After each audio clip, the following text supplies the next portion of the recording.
ഇപ്പോൾ ഓപ്പറേഷൻ സിന്ദൂറാണല്ലോ, ഇപ്പോൾ ഓപ്പറേഷൻ സുധാകരനും വേണം.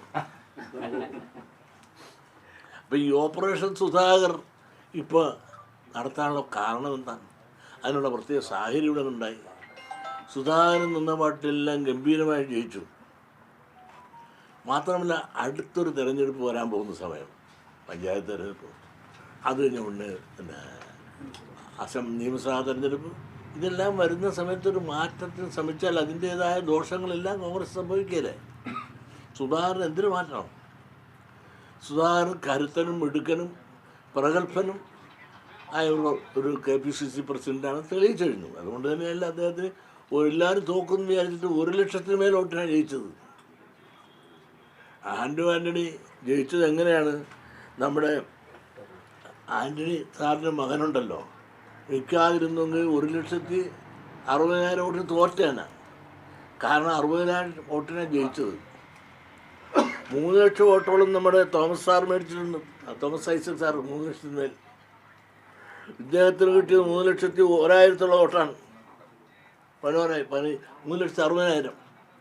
60,000 വോട്ടിൻ്റെ ഭൂരിപക്ഷം കിട്ടുമ്പോൾ അവിടെ അപ്പോഴും AK ആൻ്റണിയുടെ മകനുണ്ടല്ലോ 2 ലക്ഷത്തിന് മേൽ വോട്ട് മേടിച്ചിട്ടുണ്ട്. 2,34,400. അപ്പോൾ ആ വോട്ട് നശിച്ച് നോക്കുകയാണെങ്കിൽ 1,60,000 വോട്ടിന് തോറ്റാണ് ഈ ആൾ നിൽക്കാതിരുന്നത്. അതാണ് സത്യം.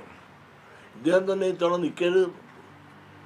നിന്നാൽ തോറ്റുപോകും എന്ന് കണക്കാക്കി നിൽക്കരുതെന്ന് കരുതേണ്ടി നിന്ന ആളാണ്.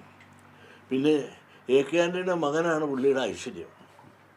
അത് AK ആൻ്റണിയുടെ മകൻ നിന്നത് കൊണ്ട് ജയിച്ചത്, അല്ലെങ്കിൽ 4 നേരെ പൊട്ടിത്തെറിച്ച് പോയാണ്. ആളെ പ്രൊമോട്ട് ചെയ്യാൻ ബിഷപ്പുമാർ വരുന്നു എന്ന് പറഞ്ഞാൽ ഞാൻ പറഞ്ഞാൽ അങ്ങനെയല്ല. നമ്മുടെ സോണിയാഗാന്ധിയുടെ മരുമകനാണ് ഇതിന് സ്പോൺസർ എന്നാണ് കേട്ടത്. നേരെ നമുക്ക് ശരിയായിട്ട് അറിയില്ല. ബിഷപ്പുമാർ പലരും ഇപ്പോൾ പോപ്പിനെ തിരഞ്ഞെടുക്കാനുള്ള തിരക്കിലാണ്. അതിനിടയ്ക്ക് ഈ പോപ്പിനെ തിരഞ്ഞെടുക്കാൻ അവർക്കൊന്നും നേരമില്ലവർ വരുമെന്ന് എനിക്ക് തോന്നുന്നില്ല. അവർക്കാരും സംബന്ധിച്ചിടത്തോളം അവരാരും ഇതിനകത്ത് ഞങ്ങളാരും ഇതിന് പിന്തുണ നൽകുന്നില്ല എന്ന് പ്രഖ്യാപിക്കുകയും ചെയ്തിട്ട്, എന്തുമാകട്ടെ പലരും അവകാശപ്പെട്ട് ഇന്ന് പ്രൊമോട്ട് ചെയ്ത് വരുന്ന പേരും പിന്നെ ഒരു അപ്രസക്തൻ്റെ പേര് കേട്ടിട്ട് പറയില്ല. മുരളി പറഞ്ഞ പോലെ ഫോട്ടോ കണ്ടാൽ പോലും അറിയാത്ത ഒരാളുടെ പേരാണ് പിന്നെ കേട്ടത്. അത് 2 ക്രിസ്ത്യൻ പേരാണ്.